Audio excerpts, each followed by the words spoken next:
வெள்ளை நாகமாக வாழ்ந்து வரும் பெண்மணி.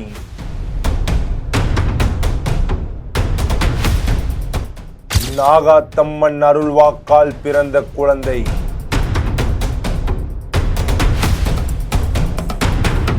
பில்லி சூனியம் இந்த மாதிரி மந்திரங்கள் தந்திரங்கள் இருந்தால் எல்லாத்தையுமே முறியடித்து சொல்கிற அளவுக்கு நல்ல ஒரு அருமையான ஆலயம் தான் இது.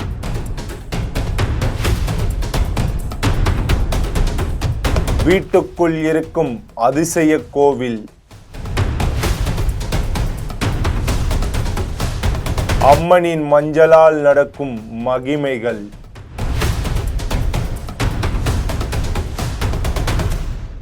திருமண தடையை நீக்கும் பூஜையின் ரகசியம்.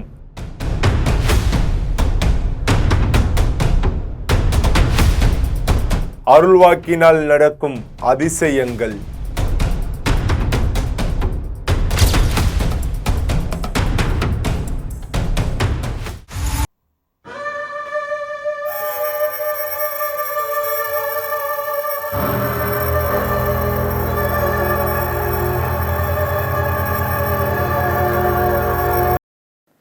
ஜெம் டிவி நேயர்களுக்கு வணக்கம். மர்மச்சுவடுகள் நிகழ்ச்சிக்காக நான் உங்கள் சோமஜாமுத்து. பொதுவாக இந்த உலகத்தில் பல அதிசயங்களும் விடை தெரியாத மர்மங்களும் நடந்து வருவது வழக்கம். இது போன்று நடக்கும் வித்தியாசமான நிகழ்வுகளின் பின்னணி மற்றும் மர்மங்களை இந்த நிகழ்ச்சியில் பார்ப்போம். இந்த வாரம் வெள்ளை நாகமாக வாழ்ந்து வரும் நாகமணி என்ற பெண்ணை பற்றியும் வெள்ளை நாகாத்தம்மன் ஆலயத்தை பற்றியும் அறிவோம். சென்னை அம்பத்தூர் அருகே உள்ள பானுநகர் உள்ளே சென்றதும் வெள்ளை நாகாத்தம்மன் என்ற பெயரில் வீட்டுக்குள் ஒரு சிறிய கோவில் தென்பட்டது. அந்த கோவிலின் பின்னணியும் இங்கு குறி சொல்லும் நாகமணி என்கிற பெண்மணி பற்றியும் பல ஆச்சரியமான தகவல் நமக்கு கிடைத்தது. நீங்கள் பார்க்கும் இந்த நாகமணி என்ற பெண்மணி வெள்ளை நாகமாகவே வாழ்ந்து வருகிறார்.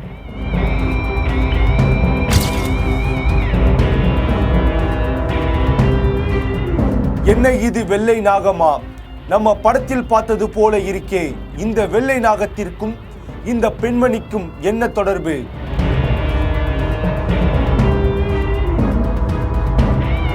இப்படி எங்கள் மனதில் தோன்றிய பல கேள்விகளுக்கு கிடைத்த பதில் எங்களை மெய்சிலுக்க வைத்தது.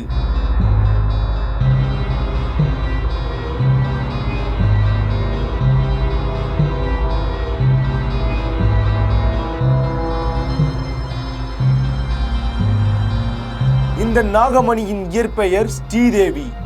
இவர் தன் தாயின் கருவில் 5 மாதம் இருக்கும் போதே அம்மன் இவர் தாயின் கனவில் வந்து, உன் கருவில் இருப்பது நான் தான் என்றும் உனக்கு பிள்ளையாக நானே பிறப்பேன் என்றும் அம்மன் சொன்னதாக இவர் சொல்கிறார். எங்கள் அம்மா வயிற்றுல கருவில் இருக்கும்போது 5 மாதம் குழந்தையாக கருவில் இருக்கும்போது ஒரு ஹாஸ்பிட்டலுக்கு கூட்டு போனாங்க. அப்போ எங்கள் அத்தையோடு போனாங்க. அப்போ போகும்போது அவங்க ஒரு சின்ன அம்மன் கோவில் இருந்தது. அந்த இடத்துல ஒரு அம்மன் வந்து சொன்னாங்க, இதுமாரி வந்து கடைசி குழந்தை நான் தான் பிறப்பேன் உங்களோட வயிற்றுல அப்படின்னு சொன்னாங்க. சொன்னோடனே எங்கள் அம்மாலாம் அதெல்லாம் நம்பலை. அதுமாரி இல்லை இருக்காது நான் போயிட்டாங்க. இல்லை நான் தான் கடைசி இது அவளுக்கு பிறப்பேன் அப்படின்னாங்க. அப்புறம் அதேமாரி நான் கடைசி 5ஆம் பொண்ணாக பிறந்தேன். குழந்தை பிறந்ததும் நாகமணி என்று பெயர் வைக்க சொன்னதாகவும் இவர்கள் ஸ்ரீதேவி என ஜாதக பெயர் வைத்ததாகவும் கூறினார். பின்னர் இவருக்கு சிறு வயதில் அம்மை போட்டதாகவும் அப்பொழுது கோவிலுக்கு சென்றதாகவும் அங்கு ஒரு பெண்ணின் மீது சாமி வந்து தன் பெயரை வைக்க சொன்னதாகவும் பின்னர் நாகமணி என பெயரிட்டதாகவும் இவர் கூறுகிறார். பிறந்தவுடனே அவங்க எங்கள் அப்பா அம்மா என்ன பண்ணிக்கிறாங்க, அவங்க சொன்ன பேர் பார்த்திங்கன்னா நாகமணி வைக்கணுன்னாங்க. அந்த பேர் வைக்காமல் ஸ்ரீதேவி ஜாதக பேர் வச்சுட்டாங்க. வச்சுட்டதுனால அதுக்கப்புறம் என்னாச்சு, அம்மா போட்டுச்சு. குழந்தையிலே போட்டதுனால உடனே எங்கள் அத்தை சொன்னாங்க, இந்தமாரி குழந்தையிலே நம்ம அந்த பேர் தானே வைக்கணும்னு சொன்னாங்க. அங்கே போகலான்னு பார்த்தா அங்கே போய் பார்த்தா ஐயரு தான் இருந்தார். ஐயருந்து நாங்கள் இது வரைக்கும் நாங்கள் இதுமாரி பார்த்தது இல்லையே அப்படின்னு சொன்னோன்னே அப்புறம் திருப்பி ஒரு அம்மா மேலே சாமி வந்து சொல்லிச்சு, இல்லை நான் தான் வந்து உனக்கு வாக்கு கொடுத்தேன், என்னோட பேர் தானே வைக்க சொன்னேன், நீ என் பேர் வைக்காம நீ உங்கள் இதுக்கு வச்சுருக்கிறீங்கன்னு. அதுக்கப்புறம் என்னன்னு பேர் கேட்டால் நாகமணின்னு வைக்கணும் அப்படின்னு சொன்னாங்க. அதேமாதிரி நாகமணின்னு பேர் வச்சாங்க.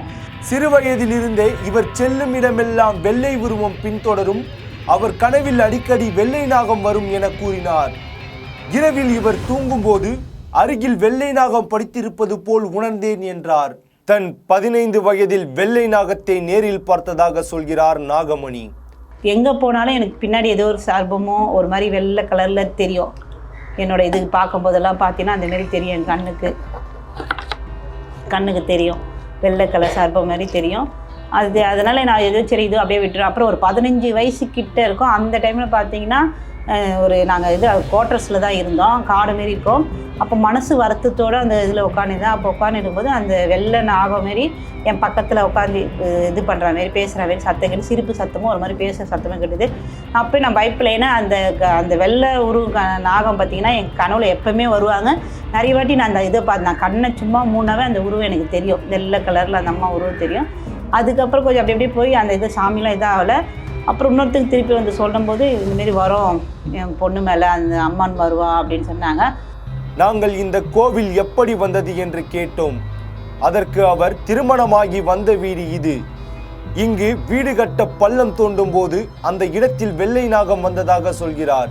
இங்கு சுமார் 4.5 அடி வெள்ளை நாகம் வாழ்ந்து வருவதாக இவர் சொன்ன பதில் எங்களை மிரள வைத்தது. இங்கே இடம் வாங்கும்போது இங்கே வீடு கட்டிட்டு இருந்தோம். இந்த இடத்துல கடைக்கால் போடும்போது பெரியபாளையத்தை வச்சுருக்குறோம். இங்கே கடைக்கால் போடும்போது வெள்ளை நாகம் ஒரு 4.5 அடியில் பார்த்து வேஸ்டி தான் கூப்பிட்டு காமிச்சார். அம்மா இங்கே வந்து பாருங்களேன்னு பாருங்க. அப்போ பார்த்தா ஒரு வெள்ளை சர்பம் இருந்தது. அப்புறம் நாங்கள் என்ன பண்ணோம், இந்த இடத்த அப்படியே விட்டுட்டோம். நாங்கள் அப்புறம் கோவில் கட்டுறதில் ஒரு தோட்டம் மாரி விட்டுட்டோம். சரி இருக்கட்டும், அப்படியே ஒரு செடிங்க அப்படியே இருக்கட்டும். அப்புறம் கொஞ்ச நாள் போய் என் கனவுல வந்து இது பண்ணாங்க.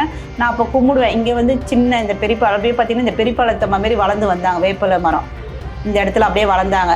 சரி அங்கே அந்த அம்மாவுக்கு ஒரு பொட்டு வச்சு துணி வச்சு எனக்கு ஆசை, அம்மனுங்களுக்குலாம் அந்த அலங்காரம் பண்ணி பார்க்கணும், அவங்க கூட பேசணும், அதெல்லாம் ரொம்ப ஆசை எனக்கு. அதுமாரி பேச இது பண்ணும்போது நீ அப்போ என் கனவுல காமிச்சாங்க, நீ ஒரு ஆலயம் எனக்கு கட்டுவேன், ஆனால் நிறைய கஷ்டப்பட்டு தான் கட்டுவேன், பிரச்சனைகள் வரும் நிறைய.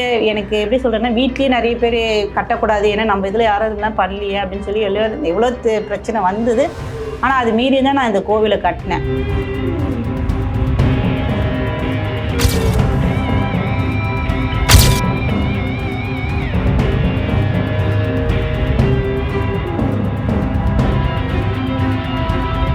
தான் எண்ணியது போலவே கோவிலும் கட்டி முடித்துள்ளார்.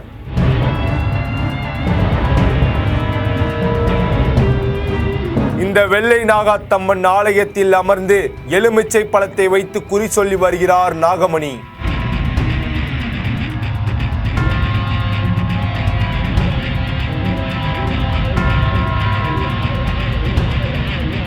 நாகாத்தம்மன் அவரிடம் பேசுவதாகவும் அம்மன் சொல்லுவதை வைத்துத்தான் இங்கு வருபவர்களின் குறைகளை கண்டு கொள்வதாகவும் கூறினார். அம்மாவை நினைப்பேன், என் அம்மாவை கிட்ட பேசுவேன், அவ்வளோதான்.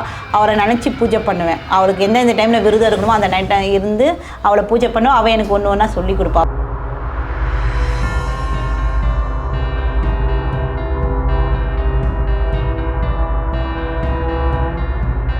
இந்த கோவிலுக்கு செல்ல பல கட்டுப்பாடுகள் உள்ளதாக சொன்னார். கருப்பு ஆடைகள் இந்த அம்மாவுக்கு ஆகாது, கருப்பு துணி ஆகாது இந்த அம்மாவுக்கு. அதுக்கப்புறம் இந்த இதாகிறாங்க பார்த்தீங்களா, அவங்க 5 நாள் வரைக்கும் கோயிலுக்குள்ளே வர வேணான்னு சொல்லுவேன். அப்புறம் வந்து அதேமாரி ஃபோனில் என்கிட்ட பேசினா ஒத்துக்காது. 4 நாள் வரைக்கும், 5ஆம் நாள் தான் பேசினா எனக்கு ஒத்துக்கும். ஃபோனில் சில பெண்களும் என்கிட்ட அந்த இது ஆகும்போது பேசிட்டாங்கன்னா எனக்கு ஃபுல்லாக நாக்கெல்லாம் கொப்பளமாக ஆகிடும், ஒரு மாதிரி ஆகிடும், தொண்டையை முழுங்க முடியாது, அந்தமாரி ஆகிடும் எனக்கு. அதனால் யாரும் என்கிட்ட ஃபோனில் அந்தமாரி பேச மாட்டாங்க. அந்த டைமில் சாதாரண டைம் தான் வருவாங்க. 6 மணிக்கு மேலே கொஞ்சம் ஒரு அரை ஹவர் உள்ளே வர வேணான்னுவேன். ஏன்னா அந்த அம்மாவுக்கு பால் வைப்பேன், அம்மாவுக்கு வெள்ளை நாகம்மாவுக்கு பால் வைப்பேன். அது அவங்க வந்து இந்த அம்மாவுக்கு வந்து புத்து கிடையாது, பூமிக்குள்ளேயே தான் இருப்பாங்க. அதனால் புத்து அந்த ரூபத்தில் எதனா ஒரு ரூபத்துலேருந்து குடிச்சிட்டு போவோம் அந்த அம்மா அந்த பாலை. அதனால் அந்த ஒரு கொஞ்ச நேரம் அதேமாரி நம்ம கோவில் எல்லா கோவிலுங்களும் பார்த்திங்கன்னா சுற்றலாம், எத்தனை மணி நேரம் ஆனாலும் எத்தனை சுற்றலாம், அது மாதிரி சுற்றலாம். ஆனால் நம்ம கோவிலில் பார்த்திங்கன்னா அந்த 6 மணிக்கு மேலே விளக்கு வச்சோன்னா சுற்றக்கூடாதுன்னு. ஏன்னா இப்போ பூமியில் வளர்த்ததுனால எல்லா பாதத்துலேயும் படங்கள்ல, அதெல்லாம் படக்கூடாதுன்னு நான் இது பண்ணுவேம்மா. நைட்டியில் வரக்கூடாது, லுங்கி அந்தமாரிலாம் வரக்கூடாது, புடவை அன்னைக்கெல்லாம் சுடிதார் போடலாம். மெயின் பார்த்திங்கன்னா கருப்பு அவளுக்கு பிடிக்காது, காளியம்மாவுக்கு ஒத்துக்கும். இந்த அம்மா கருப்பு ஆடை பிடிக்காது. அசைவம் சாப்பிட்டு உள்ளே வரக்கூடாது, அசைவம் அதுமாரி சாப்பிட்டு உள்ளே வரக்கூடாது. அசைவம் சாப்பிட்டாவே இந்த அம்மா சேர்க்க மாட்டா யாருமே. எங்கள் வீட்லேயே பார்த்தீங்கன்னா அசைவம் சாப்பிட்டாங்கன்னா உள்ளே யாரையும் வர விட மாட்டேன் நான். எனக்கு அந்த டைமில் வந்து கோவம் அதிகம் வரும். இந்த அம்மா வந்து உட்காந்துருவாங்க. நானே நிறைய என்ன பண்ண எனக்கே தெரியாது. இவரிடம் குறி கேட்டு நல்ல பலன் கிடைப்பதாக இங்கு வந்த பலரும் சொல்கின்றனர். குடும்ப பிரச்சனை, குழந்தையின்மை, திருமண தடை இந்த ஆலயத்திற்கு வந்தால் தீர்வு கிடைப்பதாக சொல்கிறார்கள். குறி கேட்டு வருபவர்கள் நாகமணியை பார்க்கும் முன் வெள்ளை நாகாத்தம்மனிடம் குறைகளை கூறுகின்றனர். மனசுக்கு நிம்மதியாக இருக்குது. அவங்க சொல்கிறது எல்லாமே என் வாழ்க்கையில் நடந்தது தான். அவங்க நான் சொல்லாமே சொல்கிறாங்க. எல்லாமே நான் இதுக்கு முன்னாடி எங்கே போனேன், எந்த கோவிலில் பார்த்தேன், அவங்க எனக்கு என்ன அருள்வாக்கு சொன்னாங்க, வீட்டுக்கார் பிரச்சனை எல்லாமே அவங்க கரெக்டாக சொல்கிறாங்க. எனக்கு உடம்புல இருக்க வியாதி கொண்டு கரெக்டாக சொல்கிறாங்க. எனக்கு மனசு திருப்தியாக இருக்குது, நிம்மதியாக இருக்குது. ரொம்ப வேகப்பட்ட பிரச்சனை, ஒரு இதோட மனது இதோட தான் வந்தேன். ஆனால் இங்கே அவருடைய அம்மாவோட அருள்வாக்கு எனக்குள்ள அழுது இதெல்லாம் கொஞ்சம் இதுவானோனையும் மனசில் இந்த பார்லாம் கொஞ்சம் இறங்கின மாதிரி ஒரு ரிலீஃபாக இருக்குது. வெள்ளை நாகமாகவே நாகமணி கண்களுக்கு காட்சியளிப்பதாக பலரும் கூறுகின்றனர். நாகமணிக்கு வெள்ளை நாகம் சிறிய பெண் தோற்றத்தில் தென்படுவதாகவும் மற்றவர்களுக்கு இவர் உருவத்தில் காட்சியளிப்பதாகவும் சொல்கின்றனர். குறிக்கேட்டு நாகமணி அம்மனிடம் கேட்கும் பொழுது சிரிப்பு சத்தம் கேட்கும் எனவும் சொல்கிறார்.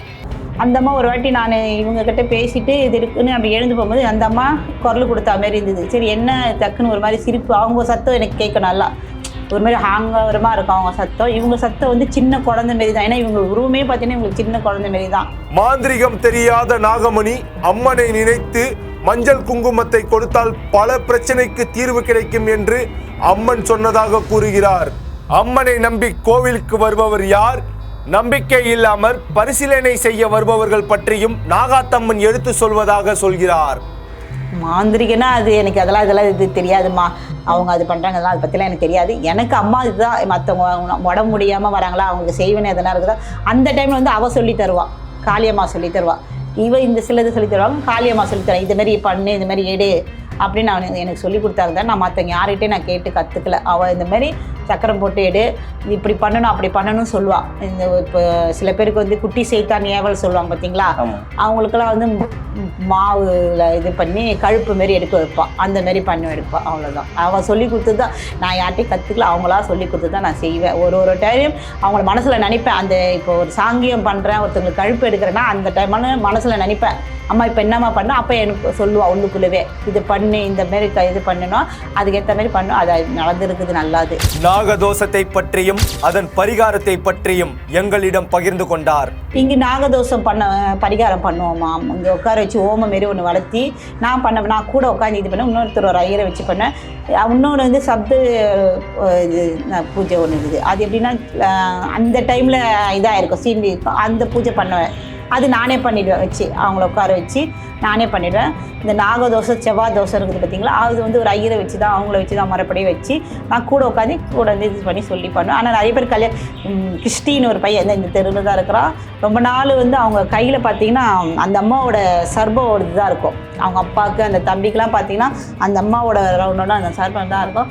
இங்கே வாக்கு கேட்க வந்தான் அந்த பையன், கிறிஸ்டின்னு நல்லா பக்கா கிருஷ்ணன். அப்போ கேட்க வரும்போது அந்த அம்மா சொன்னால் அவன் நம்பலை, இது பண்ணல. அப்புறம் அவங்க அப்பாவை போய் கேட்டுக்கிறான். அவங்க எப்படின்னா சின்ன வயசில் அவங்க அப்பாவும் அவங்க அம்மாவும் அந்த நாகம் குட்டி போட்டுக்கிறத வந்து கொதிக்க சுடு தண்ணி திரும்பி ஊற்றிட்டுக்கிறாங்க. அது மேலே அது இறந்து போய் சாபம் விட்டுருக்குது. என்னோட பிறக்கிற குழந்தைங்களுக்கு கல்யாணம் ஆகாது, என்னோட இது தான் இருக்கும் அப்படின்னு சொல்லி இது பண்ணாங்க. அதில் அவங்க அக்கா ஒருத்தவங்க இதுவாக போயிட்டாங்க. இந்த பையனுக்கு ஒரு இடம் பார்த்து முடியாமல் போயிடுச்சு. அப்புறம் இங்கே வந்து நம்ம கோவிலுக்கு வந்து அது நல்லபடியாக முடிஞ்சு இப்போ ஒரு பெண் குழந்தை இருக்குது அந்த பையனுக்கும். செய்வினையை பற்றியும் நாகமணியிடம் மோசமான நிலைமையில் வந்த ஒரு பெண்ணை பற்றியும் எங்களிடம் கூறினார்.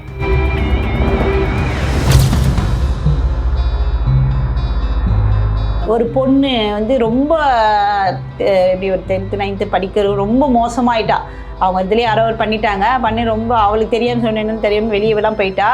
அந்த இதுக்கெலாம் பார்த்திங்கன்னா அந்த பொண்ணு பார்த்திங்கன்னா ரொம்ப கஷ்டப்பட்டா. இது பண்ணி அவள் பின்னாடியே கெட்ட காற்று கருப்பு எல்லாம் பின்னாடியே இதுவாக இருந்தது. அவங்க அம்மா வந்து இங்கே வந்து ரொம்ப அழுதாங்க, ஐயோ என் பொண்ணு காணோன்னு. ஆனால் அம்மா சொன்னால் மறுநாள் அந்த டைமுக்கு கிடச்சிருவானாங்க. அதேமாதிரி கிடச்சிட்டா. ஆனால் கிடச்சி என்ன பார்த்திங்கன்னா அது பின்னாடி ஒரு கெட்ட இது இருந்தது அந்த பெண் பாலைக்கு பின்னாடி. இங்கே எங்கள் கோயிலுக்கு கொண்டு வந்தாங்க. கொண்டு வந்து பார்த்தா அந்த பொண்ணு மேலே இருந்து அந்த பொண்ணு எது பார்த்தாலும் பயப்படுவான் இது பண்ணி. அப்புறம் இங்கே அம்மாட்ட வர வச்சு தான் ரொம்ப மோசமாக இருந்தது. அம்மாட்ட வர வச்சு தான் அந்த இதை எடுத்து இப்போ நல்லா இருக்கிறா, கல்யாணம் ஆகி குழந்தை இப்போ மாசமாகவும் இருக்கிறா. மாந்திரிகம் பற்றி நாங்கள் கேட்ட கேள்விக்கு எனக்கு தெரியாது என்று கூறி எங்களை ஆச்சரியப்படுத்தினார். எனக்கு அது பெருசாக இது பண்ணாது. அது வந்து காளியமாக தான் இது பண்ணுவாங்க. அந்த இது வந்து இருக்குது. இங்கே நிறைய ஒரு குட்டி பையனுக்கு நான் இது பண்ணி எடுத்துனேன். அதேமாதிரி தெரிஞ்ச பொண்ணுக்கும் இது பண்ணியிருக்கிறோம். எல்லாருக்கும் அந்தமாரி கொஞ்சம் பேருக்கு வரைக்கும் இங்கே கழுப்பு எடுத்தேன். அதுக்கப்புறம் பையன் நம்ம வீட்டுக்கு ஒரு பையன் இருக்கனால கொஞ்சம் அவங்க வீட்டில் போய் அம்மா போய் எடுத்து விட்டுட்டு வருவாங்க. இங்கே சுற்றி மட்டும் வச்சு கொடுத்துருவோம். எல்லாருக்கும் கனியை வச்சு காளியம்மாட்டை வச்சு அதுக்குன்னு ஒரு முறைப்படி சக்கரெல்லாம் இருக்கும், அதை போட்டு உட்கார வச்சு அவங்கள என்னென்ன பண்ணுமோ அது பண்ணிவிடுவோம். அவங்க வீட்டாண்ட போய் அங்கே இது பண்ண சொல்லிவிடுவேன். அந்தமாரிலாம் பண்ணுவோம். நிறைய பேருக்கு வந்து நடந்துருக்குது. அதேமாதிரி வயிற்றில் மருந்து இருக்குது. அது அமாவாசை டைமில் எடுப்போம். இந்த கோவிலில் வரும் பக்தர்களின் வேண்டுதல் 7 முதல் 21 நாள் பூஜைகளில் நிறைவேறுமாம். அம்மா வந்து 21 நாளைக்கு பூஜை பண்ண சொல்லுவாங்கம்மா. அந்த அம்மாவோட நாமத்தை சொல்லுவாங்க. ஓம் ஸ்ரீ வெள்ளநாகத்தம்மா தாயை போற்றின்னு சொல்லி பூஜை பண்ண சொல்லுவாங்க அந்த அம்மாவோட நாமத்தை. அது எப்படின்னா அவங்க என்ன வேண்டி நிற்கிறாங்க. இப்போ வந்து அம்மாட்ட குறை சொல்லியிருப்பாங்க, என் புள்ள சரியில்லை, கணவன் சரியில்லைன்னு சொல்லியிருப்பாங்களா, அந்தமாரி சொல்லி அவங்கள வேண்டி சொல்லி பூஜையில் இந்த குங்குமம் எடுத்து இந்த கை விரலால் அந்த எலுமிச்சைப்பழம் ஒரு தட்டில் வச்சு அம்மாவுக்கு பூ பழம் வெத்தலை பாக்கெலாம் வச்சு, அந்த அம்மாவுக்கு மெயின் பார்த்தீங்கன்னா ஆகாரம் பார்த்தீங்கன்னா பால், பனக்கல் 2 போட்டு இலக்காய் தட்டி போட்டு பால், மாதுளைப்பழம், செவ்வாழைப்பழம் ரொம்ப உகர்ந்தது அவளுக்கு. அதுமாரி நெய் போட்டு பருப்பு சாதம், அதுதான் ரொம்ப இது சைவம், இதெல்லாம் கிடையாது. அதனால் ரொம்ப அதுதான் விரும்பி சாப்பிடுவோம். அதுமாரி வச்சு அம்மாவுக்கு பூஜை பண்ணின்னு சொல்லுவேன். அந்த 21 நாளில் சில மாற்றங்கள் தெரியும். இந்த அம்மாவோட வாசனை இந்த தாழம்பூ வாசனை, அந்தமாரி வாசனை அந்த இல்லறத்துக்கு தெரியும். நிறைய பேர் வந்து சொல்லியிருக்கிறாங்க, இந்தமாரி எங்கள் வீட்டில் இப்படி நடந்தது, இப்படி ஆயிடுச்சுமா. இப்போ ஒன்றும் இல்லை, போன வாரம் செவ்வாய்க்கிழமை வந்து இங்கே கேட்டு போனாங்க, வேறு எங்கேயோ போய் கேட்டுருக்குறாங்க. அவங்க அம்மாவுக்கு நாகம்மா வரம்மா கட்டு போட்டு இருந்தாங்களாம், அங்கே கட்டு உடைச்சி இது பண்ணி இது பண்ணாங்களாம்மா, அது சரியாயிடுச்சான். பக்தர்களின் பிரச்சனைகளை புட்டு வைக்கும் நாகமணியின் செயல் எங்களை ஆச்சரியப்படுத்தியது. அப்படியே பார்த்தோன்னே அந்த உருவத்தை பார்த்துன்னு உட்காந்து இருக்கிறோமே, அதனால் கண்ணுக்கும் ஏற்கனவே காமிச்சிருப்பேன். என்னை வந்து பார்க்கறதுக்கு முன்னாடி என் கண்ணுக்கு காமிச்சல உனக்கு, அதனால அந்த உருவமே இங்கே உட்காந்து இருக்குதுன்னு பார்க்குறேன் இப்போ. இல்லை, கடவுள் நம்பிக்கை இல்லாதவர்களை பற்றி நாங்கள் கேட்ட கேள்விக்கு அவர் சொன்ன பதில் எங்களை மிரள வைத்தது. எங்கள் வீட்டுக்காரே பார்த்தீங்கன்னா ரொம்ப சாமி கும்பிடுவாங்க, ரொம்ப இந்தமாரி விஷயத்துலலாம் ரொம்பலாம் கிட்ட வரமாட்டாங்க. சும்மா அப்படின்னு எல்லாம் பண்ணி இது பண்ணியிருக்கிறாங்க சில விஷயத்தெல்லாம். அப்புறம் நடுவில் ரொம்ப உடம்பு சரியாமல் போயிடுச்சு அவங்களுக்கு. காளியம்மா வச்சு தான் அது இது பண்ணி 18ஆம் படி கற்சாமி அவர் மேலே வச்சேன், அவர் பாதுகாப்புக்கு அந்தமாரி வச்சேன். ரொம்ப முடியாமல் அப்போ கேட்டாங்க, மற்றவங்க எல்லாருக்குமே சுற்றி சினிமாவில் சாமி சொல்கிறேன், மற்ற எல்லாருக்கும் சுற்றி போட்டு எல்லாம் பண்ணுறேல்ல, எனக்கு செய்ய. அப்போ யாரும் இல்லை, நானும் அவர் மட்டும் தான், பையனும் இல்லை, பையன் வெளியே போயிருந்தாங்க. அப்போது காளியம்மா வச்சு தான் நான் அது பண்ணேன். அம்மா தான் எனக்கு எல்லாமே சொல்லி கொடுத்தாங்க, இப்படி பண்ண அது பண்ணேன். இப்போ உடனே நான் இது பண்ணி முடித்தோடனே என் புள்ளி அவன் மேலே பாலகம் மேலே வச்சிரு அப்படின்னாங்க. அதேமாரி இது பண்ணேன். அதுக்கப்புறம் கொஞ்சம் நான் அப்போ இவங்ககிட்ட சொன்னேன், இந்தமாரிம்மா யாரை நான் முன்ன நம்ப மாட்டேன்றாங்க பார்த்தீங்களா, நீங்கள் அவங்களெல்லாம் நம்ப வச்சு, என்னோட கணவனே நம்ப மாட்டேன்றாரு, நீ நம்ப வச்சு அவரை இது பண்ண செய்யணும் அப்படின்னா ஆட்டோமேட்டிக்காக அதுக்கப்புறம் நம்ம கோவிலை இது பண்ணி இப்போ இந்த அளவுக்கு கொண்டு வந்து இது பார்த்தீங்கன்னா எனக்கே ஆச்சரியம். அவர் ஆள் தான், அவரும் என் பையனும் தான் வந்து இந்தமாரி எல்லாமே இது பண்ணுது. இந்த சாமி விஷயத்து வீடியோ இதெல்லாம் சாமி இது போட்டு கொண்டு வந்தது. இவனும் வந்து சாமி விஷயத்தில் கொஞ்சம் இது பண்ணுவான், சாமின்னா கொஞ்சம் கும்பிடுவான், ஒரு டைமில் கோவப்பட்டு இது பண்ணுவான். இப்போ கூட நடுவில் பார்த்தீங்கன்னா எனக்கு 2 முன்னாடி உடம்பு சரியாக போயிடுச்சு. இவங்ககிட்டலாம் வந்து சொன்னேன், எங்கள் அம்மா உனக்காகவே தானே தொண்டு செஞ்சு எல்லாமே பண்ணின்னு இருக்கிறாங்க, எல்லாமே செய்கிறாங்கல்ல, எங்கள் அம்மா ஏன் அப்படி படுக்க வச்சா எல்லா சாமிகிட்ட. இவங்கெல்லாம் வந்து ஒரு பாட்டி மாரி அவருக்கு, அந்தமாரி உரிமை எடுத்து பேசினா. அப்போ பார்த்தீங்கன்னா பின்னாடி பார்த்தீங்கன்னா அம்மா இது இதாகிடுச்சு அவனுக்கு. ரொம்ப பயந்துட்டு அப்புறம் சொன்னேன், சரி நீ போய் அம்மாட்டே வேண்டிக்கிட்ட. அப்புறம் அந்த அம்மளோட மஞ்சளும் பத்திரிக்கை எடுத்து இது பண்ணி விட்டேன். அப்புறம் பார்த்தீங்கன்னா ஒன்றுமே இல்லை. நாகத்தை போலவே வளைந்து நெளிந்து நாக்கை சுழட்டி பால் குடிக்கும் காட்சி பார்ப்பவர்களை மெய் சிலிர்க்க வைக்கிறது.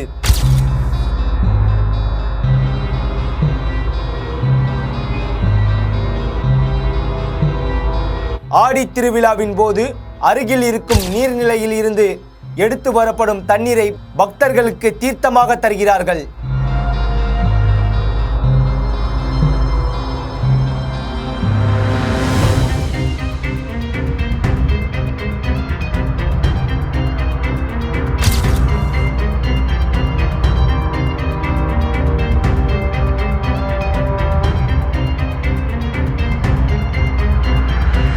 இந்த தீர்த்தம் அனைத்து நோயையும் தீர்க்கும் சக்தி உள்ளதாக அங்கு வரும் பலரும் நம்புகின்றனர்.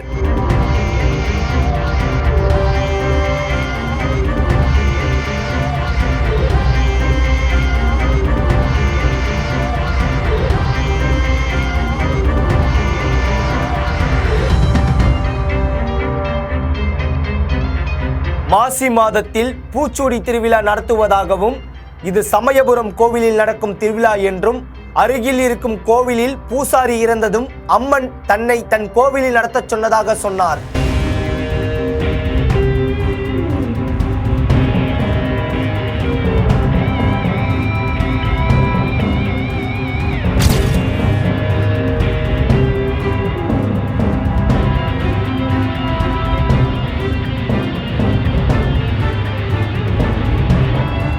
இந்த விழாவில் அம்மனை பூக்களால் அலங்கரித்து வழிபட்டால் நினைத்தது நடக்கும் என்று கூறுகின்றனர்.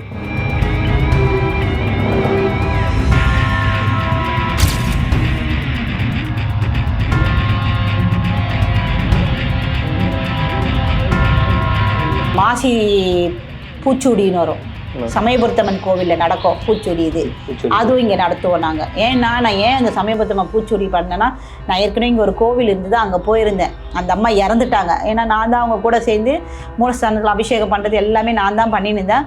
அவங்க ஒரு சில உடம்பு முடியாமல் இறந்துட்டாங்க. அவங்க நான் பார்க்க போனேன், அவங்க தெரிஞ்சுங்க என்னை விடவே இல்லை. சரி, நான் மனசு கஷ்டப்பட்டு நான் இனி நான் அந்த கோயிலுக்கு வரமாட்டேன், அந்த அம்மாவை பார்க்க வரமாட்டேன் அப்படின்ட்டு நான் வந்துட்டு ஒருத்தங்கிட்ட சொல்லிட்டேன். மறுநாள் பார்த்தா இறந்துட்டாங்க.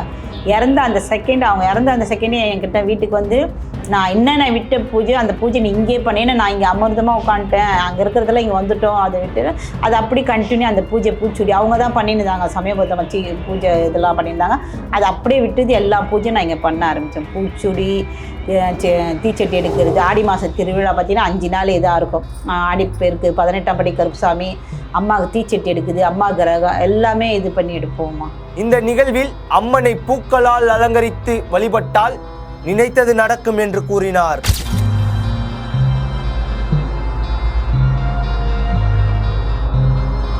இங்கு உள்ள நாகத்தம்மனுக்கு அசைவம் ஒத்துக்கொள்ளாது என்றும், இங்கு இருக்கும் உக்கிரகாளியம்மன் வருடத்தில் ஒரு நாள் மயான கொள்ளையின் போது அசைவம் உண்பதாகவும் கூறினார்.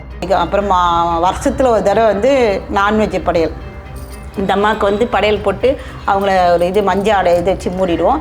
இவங்களுக்கு வருஷத்தில் ஒரு நான்வெஜ் படையல் படைப்போம். அவங்களுக்கு கருப்புசாமிக்கு, இவங்களுக்கு காளியம்மாக்கெல்லாம் எல்லாருக்கும் படைப்போம். வெள்ளை நாகத்தம்மனை மஞ்சள் துணியால் மறைத்து கோவிலில் இருக்கும் 18ஆம் படி கருப்புசாமி, சின்ன கருப்பு, உக்கிரகாளியம்மன், பால் முனீஸ்வரர், மதுரை வீரன் போன்ற சாமிகளுக்கு அசைவ படையல் நடக்கும் என்று கூறினார்.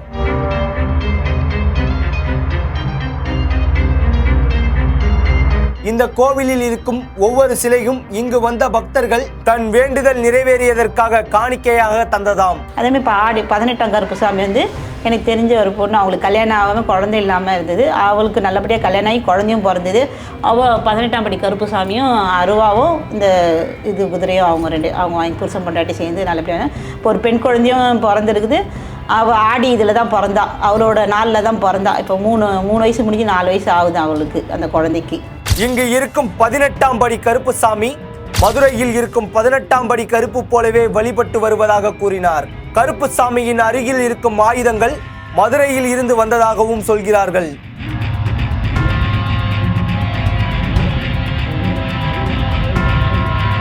நாகமணியின் தாய் வெள்ளை நாகத்தம்மனை பற்றியும் நாகமணியை பற்றியும் நம்மிடம் பகிர்ந்து கொண்டார். ஒரு அம்மா சொன்னாங்க, ஒரு குழந்தை பிறகு போகுது. அப்போ அந்த களவான அரங்க தெரியுமா, மவுண்ட் ரோட், அங்கே ஒரு கோவில் ஒன்று இருக்கும், அம்மன் கோவில் சின்னதாக இருக்கும். அப்படி அந்த கோவிலேருந்து ஒரு அம்மா சாமி வந்து ஆடிக்கு, நானும் அவன் தாத்தாவும் போய் நின்று இப்போ வேடிக்கை தான் பார்த்துருந்தோம். கையை பிடிச்சி வளைச்சி, நானே தான் உன்னை வந்து பிறப்பேன், என் பேர் நாகமான வைக்கணும், நாகமணி கருமாரியம்மனுக்கு ஆண்டம் பிடிச்சி கூப்பிட்டு என்னை இது பண்ணாங்க. சரிதான் தாய், நீ சொன்ன போல் நான் வைக்க சொல்கிறேன், அந்த பொண்ணாக தான் பிறக்கும் உனக்கு. அதே போல் பொண்ணாக தான் பிறந்தது. பேராசையும் நாகமணி தான் வந்தது. குழந்தைலேருந்துப்பா அவளுக்கு சின்ன வயசுலேருந்து ஒரு இது கூட பூ விடுவோம். குழந்தைலேருந்து அவளுக்கு ஒரு சாமி அருள் உண்டு. சாமி வந்து சுற்றின்னு வர்றது, செவ்வாய்க்கிழமான விரதம், வெள்ளிக்கிழமான விரதம், இப்படி இருந்தால் எந்த கோயிலுக்கு போகணுமோ, யாருன்னா கோயிலுக்கு போகணுமோ போயிடுவா, சாமி கும்பிடும். அவங்க அப்பா திட்டுவார், ஸோ சாமி இது அப்படியே இருக்குது பாரு, எப்படி ஓடுறா பாருன்னுவார். மார்கழி மாதத்தில் 5 மணிக்கெலாம் அங்கே கோவிலில் இருப்பாள், ஈஸ்வரன் கோவிலில். ஆலயம் வந்து இங்கே துளசி செடி ஒன்று இருந்துதுப்பா, இங்கே நல்லா தொட்டி நல்லா அழகாக வச்சுருந்தா.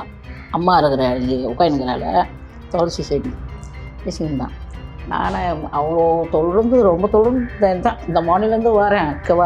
வர இங்கே வந்து அம்மா தெய்வலோகத்துலேருந்து அம்மாவே தான் இங்கே இறங்கி நின்றுட்டா. கிட்ட வர சர்வமாயிட்டா. என்ன நம்மளை பார்க்க சொல்ல, அம்மா மேலோகத்தில் எப்படி அந்த கிரீடம் போட்டு அழகாக இருக்கும், அம்மா எப்படி இருப்பா, இப்படி ஒரு கலையாக இருப்பா, அதை போல் நிற்கிறா. கிட்ட வர சர்வ உருவமாக நிற்கிறா. தாயி நீ இங்கே வந்து நிற்கிறியா, போதும் தாயி, என் குழந்தைக்கு நீ காவலாக இருப்பேன்னு சொல்லிட்டு அம்மாவை கையெடுத்து அப்படி இங்கே தான் நின்று அப்படி கும்பிட்டுட்டு போய் இவகிட்ட போய் சொல்கிறேன், அம்மா சாமி இருக்குதுமாப்பா, சர்பமாக வந்து நிற்கிறாம்மா அம்மா, நான் கண்ணால் பார்த்தேன், அம்மாவை பார்த்தேன் நான். ரெட்ட மரமாக இருந்தது இது. அது ஒரு மரம் மாமனார் தான் இது பண்ணி விட்டுட்டார். அது வட்ட மரத்துலேயே அந்த அம்மா அங்கே அமர்ந்துட்டான் குத்தான். அங்கேருந்து எட்டி பாப்பா வெள்ளை உருவமா அப்படி தலை தெரியும். வர இங்கே வந்து அந்த அம்மா எங்கள் பொண்ணு மேலே சாமி வந்து அருள் வந்துச்சு அவளுக்கு. நானே வந்துருக்கிறேன் அந்த நாகம்மா ஆன்ட்டு நாகம்மான்னு வந்து ஆடுவா. சாமி வந்து இது பண்ணான். ஆனால் ஒரு சொன்னாலும் சரியாக சொல்லுவாள். சாமி வந்து சொல்லிச்சுன்னா பழிக்கும். எங்கள் வீட்டுக்கே எதனா ஒரு ஆபத்துன்னா ஓடி வந்துடும் அம்மா. அவளுக்கு அந்த உக்கரம் வந்துச்சுன்னா சொல்ல முடியாது. கையை வச்சு இது பண்ணி பாம்பு எப்படி சர்பம் எப்படி போகிறாளோ அது போல் இது பண்ணுவாள். எழுந்து நின்று போல அம்மா தாயை எழுந்து நில்லுமா கொஞ்சம் சொன்னமாக எழுந்து நிற்பா. வாக்கு 2 வாக்கு சொன்னாலும் பழிக்கும். இறுதியில் எனக்கும் வாக்கு சொன்ன பொழுது அவர்கள் சொன்னது உண்மையிலேயே மிரண்டு போய்விட்டேன்.